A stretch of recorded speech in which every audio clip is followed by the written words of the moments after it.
Hello friends, I Vinod Yadav welcome you all again on my YouTube channel VI in Chemistry। जैसा कि आप जानते हैं कि मैंने आजकल 11th क्लास का जो 4th चैप्टर है chemical bonding and molecular structure उसको शुरू किया हुआ है। उसी क्रम में मैं आज आगे का जो लेक्चर ले रहा हूँ हाइब्रिडाइजेशन के बाद। हेडिंग मैंने डाली हुई है डाइपोल मूवमेंट। क्या डाली हुई है? डाइपोल मूवमेंट म्यू सिंबल लेता है इसका थोड़ा डिटेल में करेंगे एप्लीकेशन के साथ। तो लेकिन डाइपोल मूवमेंट है क्या इसकी जरूरत पड़ती है उससे पहले मैं एक हेडिंग डालूंगा, छोटी सी सब हेडिंग जो इसी में पढ़ेंगे हम लोग। Polar and non polar covalent bond, ये क्या चीज होते हैं? देखिए इसको मैं आपके साथ दो एग्जांपल लेते हैं। चलो सपोज कीजिए एक तो है हाइड्रोजन का मॉलिक्यूल H सिंगल बॉन्ड और एक ले लेते हैं हाइड्रोक्लोरिक एसिड का HCl मॉलिक्यूल, ठीक है। दोनों के दोनों डायटोमिक मॉलिक्यूल्स हैं, ठीक है जी। और दोनों ही मॉलिक्यूल में एक कोवेलेंट बॉन्ड आपके सामने जुड़ा हुआ दिखाई दे रहा होगा। पर फर्क क्या है? ये जो डायटोमिक मॉलिक्यूल है होमो एटॉमिक मॉलिक्यूल है। कैसा है? होमो एटॉमिक, क्योंकि दोनों एटम सेम है। यहाँ एटम अलग अलग है। ये कैसा आपका? ये आपका हेटेरो एटॉमिक मॉलिक्यूल, ठीक है।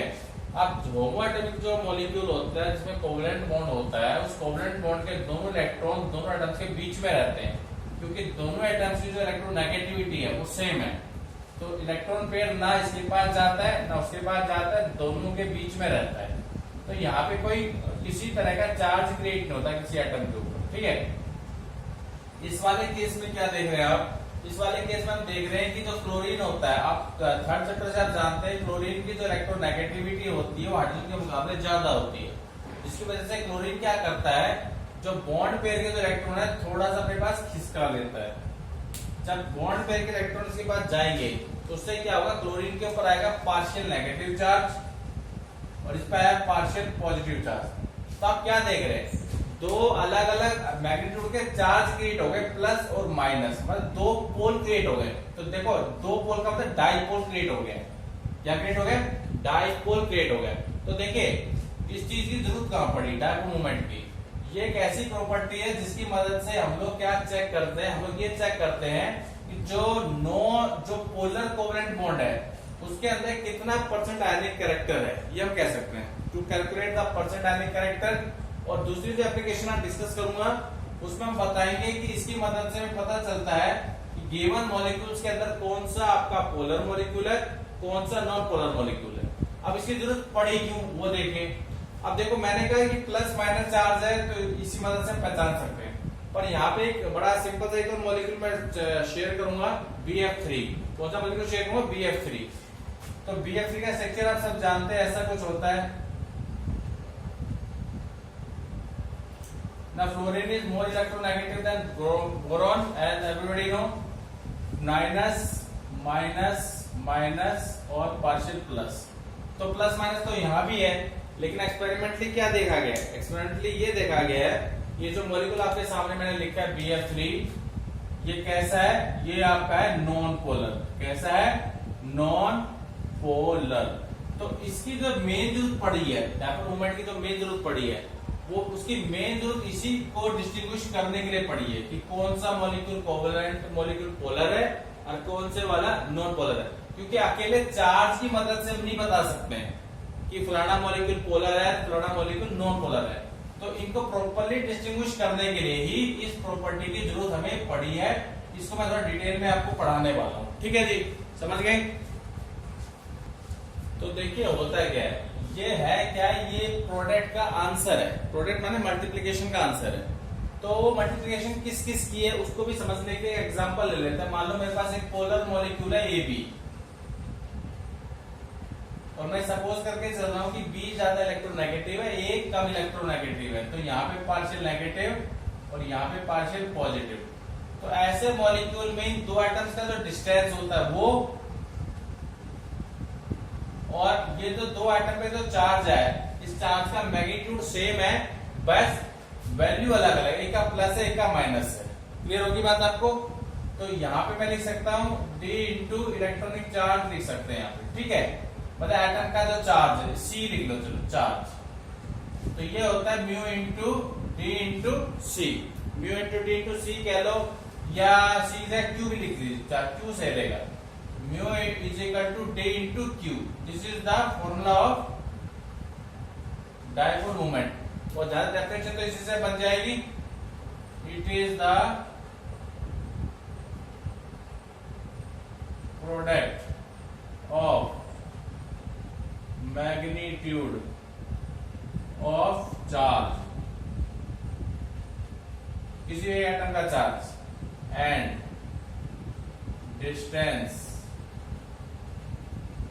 Between the atoms in a covalent bond. Simple सी डेफिनेशन है, सिंपल सा फॉर्मूला है, mu is equal to Q into D. और जहां तक इसकी यूनिट है उसे कहते हैं डिबाई या कूलम मीटर। डिबाई ये सेंटीमीटर नहीं है, ये कूलम मीटर है, ये कूलम क्यू से और मीटर डिस्टेंस से। क्लियर हो गया आपको? बस आपको एक बात ध्यान रखनी है, एक डिबाई में कितना कूलम मीटर होता है, तो 1 debye is equal to 3.335 multiply 10 की पावर -30 कूलम। तो 1 डिबाई में होता है 3.335 मल्टीप्लाई 10 की पावर -30 कूलम मीटर्स। ठीक है, अब इसका एप्लीकेशन हम लोग करने वाले हैं। क्या करने वाले हैं? डायपोल मोमेंट की एप्लीकेशन। ठीक है, तो पहले एप्लीकेशन में डिस्कस करूंगा आपके साथ, वो मैं हेडिंग पहले डाल देता हूं, इनको मिटा के फिर आपके स्टार्ट करेंगे। To calculate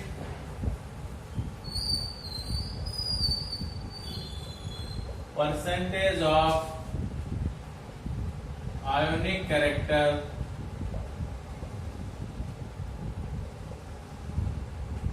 in a polar molecule,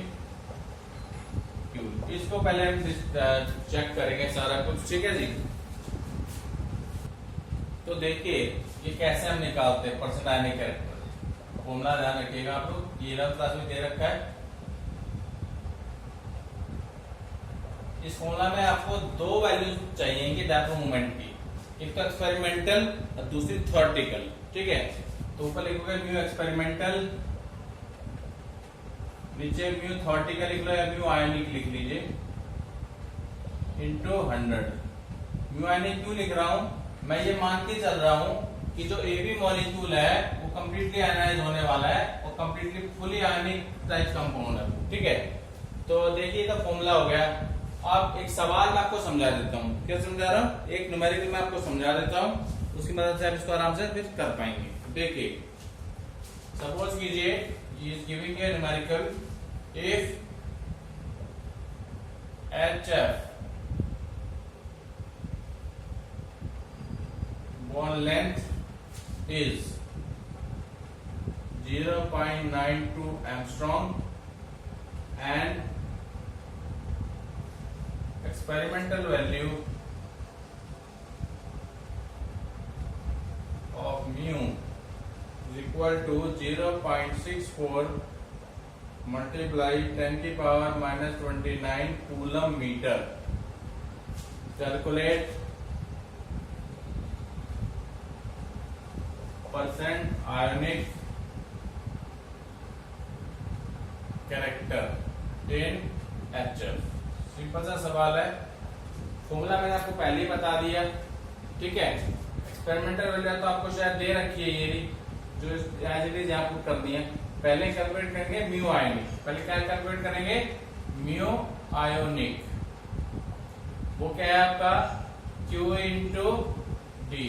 mu का फॉर्मूला सही नहीं रहने वाला, Q इंटू डी। अब यहाँ पे Q की वैल्यू क्या पुट करनी है? इलेक्ट्रॉनिक चार्ज पुट करना है। क्या पुट करना है? इलेक्ट्रॉनिक चार्ज, एक इलेक्ट्रॉन का चार्ज। और एक इलेक्ट्रॉन का चार्ज कितना होता है? वो होता है आपका 1.602 मल्टीप्लाई 10 की पावर -19 कूलम। और डिस्टेंस आपको दे रखा है एंगस्ट्रॉम में। एंगस्ट्रॉम को बदलो, ये तो कूलम हो गया, इधर वाला तो डिस्टेंस। ठीक है, सॉरी मीटर हो गया। अब चार्ज, सॉरी ये आप सॉरी कूलम है, सॉरी ये कूलम अब डिस्टेंस तो पुट करेंगे यहाँ से 0.92 एंगस्ट्रॉम। अब एंगस्ट्रॉम को बदलेंगे मीटर के अंदर, किसे बदलेंगे मीटर के अंदर, तो मीटर में चेंज करोगे तो यहाँ पे मल्टीप्लाई करोगे 10⁻⁻10 मीटर से, 10⁻⁻10 मीटर से। ठीक है, तो कैलकुलेशन के बाद इसका जो आपका आंसर आएगा 1.602 मल्टीप्लाई दिस, इसका आंसर आएगा आपका 1.47 मल्टीप्लाई 10⁻⁻29 कूलम मीटर। इस वैल्यू को तो पुट करोगे इसकी जगह, और ये जो वैल्यू दे रखी है इसको पुट करेंगे इसकी जगह। 100 तो दे रखा है तो सीधा आपका परसेंट आके करेक्टर आ जाएगा। वो क्या आ जाएगा पुट करके देख लेते हैं। एक्सपोनेंशियल आपको दे रखा है 0.64 मल्टीप्लाई 10⁻⁻29, और ये आपकी आई है 1.47 मल्टीप्लाई 10⁻⁻29 इंटू 100। कैलकुलेशन के बाद जो आपका आंसर आएगा वो आपका आएगा 43.5%। इस तरीके से छोटे छोटे कुछ सवाल आपको 11th क्लास में दे रखे हैं। He will simply provided you with the bond length as well as the experimental value of the polar bond, and simply he asks you to calculate the percentage and the character in the molecule। ठीक है, दूसरी जो application हम लोग इसमें discuss करेंगे वो simple से आपकी है मॉलिक्यूल वही पोलर है या नॉन पोलर है, समझ गए। दूसरी जो आपकी एप्लीकेशन रहेगी वो है टू डिस्टिंग्विश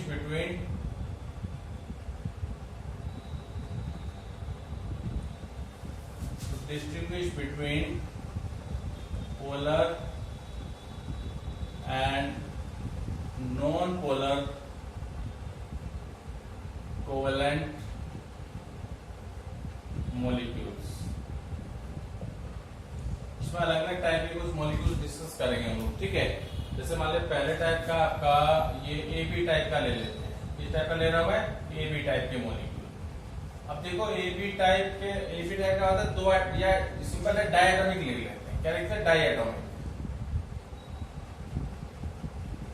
ये मैंने क्यों लिखा डायटोमिक? ये दो तरह के होते हैं, शुरू में डिस्कस किया था मैंने। इसका पहला मैं ले रहा हूं A2 टाइप। क्या ले रहा हूं? A2 type. जब दो आइटम अगर सेम होंगे तो ध्यान रखिएगा उनका जो नेट डायपोल मोमेंट की वैल्यू जो आएगी हमेशा 0 आएगी। क्या आएगी? 0 आएगी, क्योंकि दोनों आइटम सेम है तो चार्ज तो क्रिएट होना नहीं है। इसकी वजह से क्या है? मॉलिक्यूल आपका नॉन पोलर। जितने भी एग्जांपल है, हाइड्रोजन है, क्लोरीन है, ब्रोमीन है, इस टाइप के जो मॉलिक्यूल होंगे ये सब आपके A2 टाइप में आएंगे। डायटोमिक का केस है, यहाँ पे म्यू नेट 0 रहेगा, जिसकी वजह से मॉलिक्यूल कैसे आपके नॉन पोलर है। इसका जो दूसरा टाइप है डायटोमिक का वो आपका AB टाइप। क्या है? AB type. तो देखिए बेटा जी, AB टाइप पे ये एग्जांपल HX से ले लेते हैं। HF, HCl, HBr और HI टाइप के मॉलिक्यूल्स। ठीक है, अब देखिए यहाँ पे H तो सेम है सब में,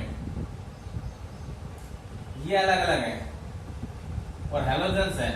थर्ड चैप्टर में आपको बताया गया था कि हेलोजन डाउन द ग्रुप जो इनकी इलेक्ट्रोनेगेटिविटी होती है वो क्या हो जाती है?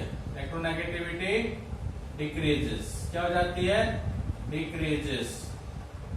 तो जब इलेक्ट्रोनेगेटिविटी डिक्रीज होगी फ्लोरीन से हाइड्रोजन की तरफ जाते हुए, तो हेलोजन्स की जो टेंडेंसी है बॉन्ड पेयर्स के इलेक्ट्रॉन्स को अपने पास खींचने की, वो टेंडेंसी घट जाएगी।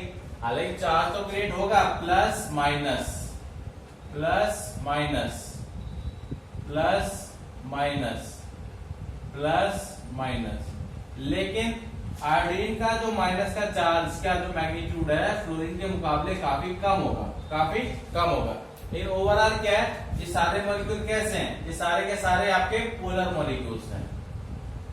किसकी वजह से? Due to the difference in the electronegativities of the bonded atoms. ठीक है, अब क्वेश्चन आपको पूछ लेता है एग्जामिनर आपसे, आपको मॉलिक्यूल 3 या 4 भी दे सकता है। आपसे पूछेगा इन मॉलिक्यूल्स को आपने डिक्रीजिंग ऑर्डर या इंक्रीजिंग ऑर्डर में अरेंज करना है इनके डायपोल मोमेंट के हिसाब से। तो ये जो आपको सामने जो ऑर्डर लिखा हुआ है ये आपका डिक्रीजिंग ऑर्डर लिखा है मैंने। क्या लिखा है? Decreasing order. क्यों? क्योंकि डाउन द ग्रुप जाने पर हेलोजन्स की इलेक्ट्रोनेगेटिविटी घट रही है, जिसकी वजह से डायपोल मोमेंट की वैल्यू भी घट जाएगी। ठीक है, अगले आपके ट्राई एटॉमिक। कौन से हैं? ट्राई एटॉमिक, 3 एटम वाले। इनमें जो आपके सिलेबस में दे रखे 11th क्लास में वो इस टाइप के दे रखे AB2 टाइप, AB2 टाइप। और ध्यान रखिएगा ए के ऊपर कोई लोन पेयर भी नहीं मिलेगा, मान लीजिए no lone pair, no lone pair, क्योंकि लोन पेयर अगर आ गया तो इसका मतलब मॉलिक्यूल का कोई ना कोई डायपोल मूवमेंट होगा, म्यू कभी भी 0 नहीं होगा। समझ गए? इसका एग्जांपल जैसे मान लो CO2 को डिस्कस कर रहा हूं मैं, और एक डिस्कस करेंगे BCl2 को। देखो स्ट्रक्चर आपको पता है CO2 का ये होता है, क्लियर हो गया? BCl2 का भी ऐसा ही होगा। अब देखो यहाँ पे कोई लोन पेयर नहीं है, अगर आपको बैलेंस इलेक्ट्रॉन्स पता है सेंट्रल एटम के, इसके बाद 2 होते हैं, इसके बाद 4 होते हैं, सब इन्वॉल्व हो रहे हैं। लेकिन यहाँ पे क्या डिफरेंस है इलेक्ट्रोनेगेटिविटीज का? इस CO का जो बॉन्ड मूवमेंट जो होगा वो इस डायरेक्शन में होगा आपका, लेस इलेक्ट्रोनेगेटिव से मोर इलेक्ट्रोनेगेटिव, क्योंकि यहाँ पे पार्शियल नेगेटिव है, यहाँ पे पार्शियल पॉजिटिव है, पार्शियल नेगेटिव, और इसका किस साइड होगा? उस साइड होगा। देखिए इंडिविजुअल डायपोल मूवमेंट तो है, मतलब इंडिविजुअल बॉन्ड मूवमेंट तो है, इन दोनों के दोनों बॉन्ड मूवमेंट क्या कर रहे हैं? एक दूसरे को कैंसिल कर रहे हैं, क्योंकि अपोजिट डायरेक्शन में जा रहे हैं। इसकी वजह से यहाँ पे म्यू की वैल्यू क्या हो जाएगी? 0। इसकी वजह से मॉलिक्यूल कैसा है? नॉन पोलर है। सेम कंडीशन यहाँ भी है, chlorine is more electronegative than beryllium, जिसकी वजह से जो बॉन्ड मूवमेंट की डायरेक्शन है पी और सी की वो ऐसे रहेगी आपकी, इसकी भी ऐसे रहेगी। इसकी वजह से दोनों भी क्या कर रहे हैं? दूसरे को कैंसिल कर रहे हैं, और कैंसिल होने की वजह से इनका जो म्यू है वो क्या हो जाएगा? 0, जिसकी वजह से मॉलिक्यूल कैसे है? दोनों के दोनों, ये दोनों मॉलिक्यूल कैसे हैं आपके? Non polar. कैसे? Non polar. चलिए एक और मॉलिक्यूल देखते हैं, SO2 को भी ले लेते हैं, यहां ले रहा हूं SO2 को, ठीक है। अब सल्फर के पास होता है 6 इलेक्ट्रॉन्स, 1 2 3 4 5 6 बैलेंस में 2 ऑक्सीजन आपने लगाने, मान ला एक आपने यहां लगा दी, एक आपने यहां लगा दी, ठीक है। उसके बाद 6 इलेक्ट्रॉन होते हैं, 1 2 3 4 5 6, 1 2 3 4 5 6, तो 2 बॉन्ड तो यहां बन गए आपके, और 2 बॉन्ड आपके यहां बन गए, ठीक है। अब देखो इसको कंपेयर करते हैं, बड़ी डबल बॉन्ड यहाँ भी है, डबल बॉन्ड यहाँ भी है, यहाँ भी वही कंडीशन है, लेकिन फर्क क्या है? फर्क ये है सल्फर के ऊपर लोन पेयर है।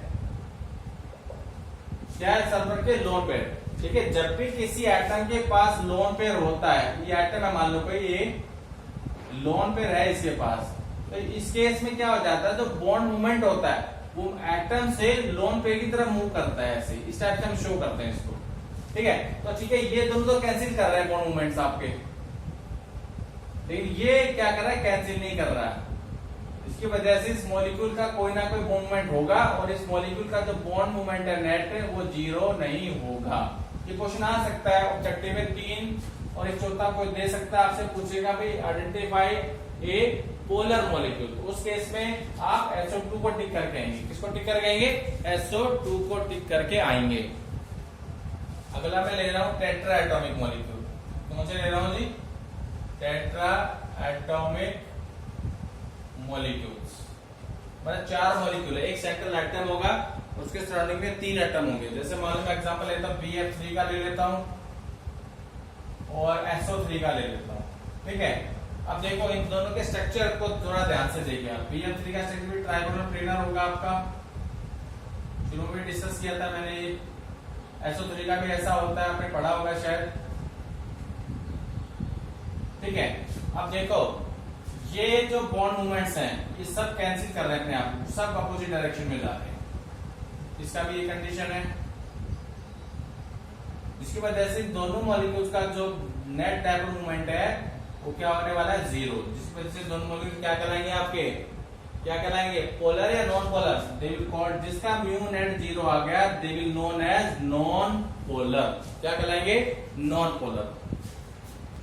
अगली कैटेगरी है पेंटा एटॉमिक की। किसकी है? पेंटा एटॉमिक की। तो यहाँ पे ना टेट्राहेड्रल वाले आएंगे, टेट्राहेड्रल ज्योमेट्री वाले ले रहा हूं। तो देखो मैं 2 तरह के मॉलिक्यूल लेता हूँ, एक तो मान लो मैं ले रहा हूँ CCl4 को ले लेते हैं, चलिए, और एक मैं इसी का एक छोटा भाई जो इससे पहले बनता है, जो इससे 2 पहले बनता है या 3 पहले बनता है, CHCl3 को ले लेते हैं, या CH2Cl2 को ले लेते हैं, ठीक है, CH2Cl2। तो देख CH2, ओके, स्ट्रक्चर देखो दोनों का टेट्राहेड्रल ही बनने वाला है। इसका टेट्राहेड्रल ही बनने वाला है आपका।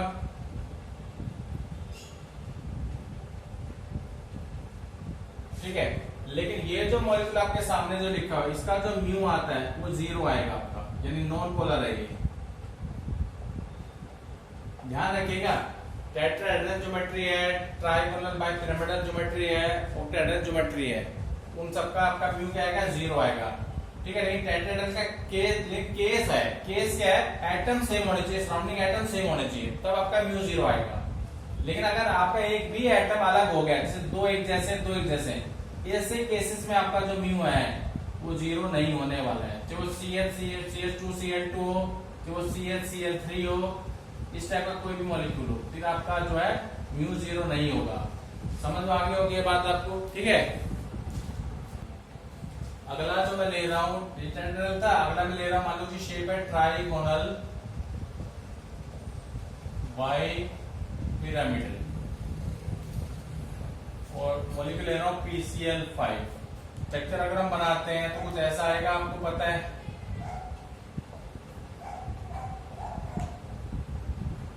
तो देखो, जो प्लेन में जो है, ये है प्लेन में आपके C3 C है, ट्रायंगल जो बना रहे हैं, इनका जो डार्क मूवमेंट है वो कैंसिल करेगा आपस में,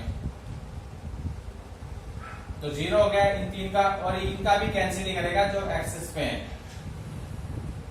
ओवरऑल जो डार्क मूवमेंट है वो क्या आएगा, 0 आने वाला है। क्या आने वाला है, 0 आने वाला है। ऐसी कंडीशन आपके ऑक्टाहेड्रल की भी होने वाली है। मान लो मैं SF6 को ले रहा हूं, SF6, तो सल्फर को बनाते हैं बीच में, और एक बनाते हैं अपना ये स्क्वायर, और 2 फ्लोरीन लगाते हैं, ऊपर लगा देते हैं और एक लगाते हैं नीचे। तो ओवरऑल क्या देखें, प्लेन में जो फ्लोरीन्स लगे हुए हैं उनका जो डार्क बॉन्ड मूवमेंट है वो सब क्या करेगा, एक दूसरे को कैंसिल करने वाला है। क्या करने वाला है, कैंसिल करने वाला है। इसी वजह से वो, और ये तो एक्सिस पे है, ये भी क्या करेंगे, कैंसिल करेंगे अपोजिट डायरेक्शन में। इसी वजह से ओवरऑल जो डार्क मूवमेंट है वो क्या आने वाला है, 0 होने वाला है। क्या होने वाला है, 0। लेकिन देखिए, अब मैं 2 मॉलिक्यूल और ले रहा हूं, उनसे थोड़ा ज्यादा। एक तो मैं ले रहा हूँ वाटर का मॉलिक्यूल, और एक ले रहा हूँ अमोनिया का मॉलिक्यूल, और एक ले रहा हूँ NF3 का मॉलिक्यूल। ये तीनों लास्ट है आपके, देखिएगा। पानी के मॉलिक्यूल शेप कुछ ऐसी होती है, आपको पता होगा। अब यहाँ का जो बॉन्ड मूवमेंट है वो ऐसे जा रहा है, इसका ऐसे जा रहा है, इसके सामने लोन पेयर इसका फिर ऐसे जाएगा, और इसका ऐसे जाएगा। ये ऐड हो रहे हैं, ये इससे ऐड हो रहा है, तो ओवरऑल यहाँ पे जो डार्क मूवमेंट है वो 0 नहीं होने वाला है। क्लियर हो गया। NH3 का भी केस कुछ ऐसे होने वाला है।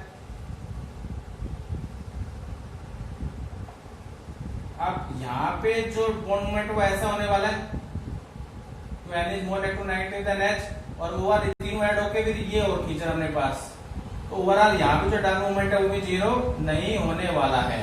NH3 की अगर हम बात करते हैं तो NH3 का केस ऐसा होने वाला आपका, सेम NH3 के जैसा। लेकिन यहाँ पे जो बॉन्ड मूवमेंट्स है वो देखो H के मुकाबले, H के बॉन्ड मूवमेंट ऊपर की तरफ, N की तरफ, और यहाँ F की तरफ, क्यों F is more electronegative than H। तो इससे क्या होता है, ये तो 3 अपोजिट डायरेक्शन में जा रहे हैं, तो इसी वजह से जो लोन पेयर का जो बॉन्ड मूवमेंट है उसकी वैल्यू इसके मुकाबले कम हो जाती है। क्या हो जाती है, कम हो जाती है। तो ये क्वेश्चन आता है एग्जाम में, जो मैंने अभी शुरू किया डिस्कस, NH3 का डार्क मूवमेंट है, किसकी वैल्यू ज्यादा हुई। तो स्ट्रक्चर बना के इस तरह से आप बताएंगे कि ओवरऑल जो NH3 का जो डार्क मूवमेंट है 0 तो कोई सा भी नहीं है, लेकिन आप देखेंगे इसका डार्क मूवमेंट की वैल्यू इसके मुकाबले कम निकलेगी। आपकी क्या निकलेगी, कम निकलेगी। तो ये सब कुछ था आपका डार्क मूवमेंट का। 2 एप्लीकेशन थे, एक तो परसेंटेज यानी कैरेक्टर निकालना, और दूसरा to distinguish between polar and non polar molecule, जो मैंने कुछ ज्योमेट्रीज और मॉलिक्यूल्स की मदद से आपको समझा दिया। होपफुली आपको लेक्चर समझ में आएगा। अगर ये लेक्चर आपको अच्छा लगा इसे लाइक कीजिएगा, शेयर कीजिएगा, and please subscribe my channel. Thank you very much.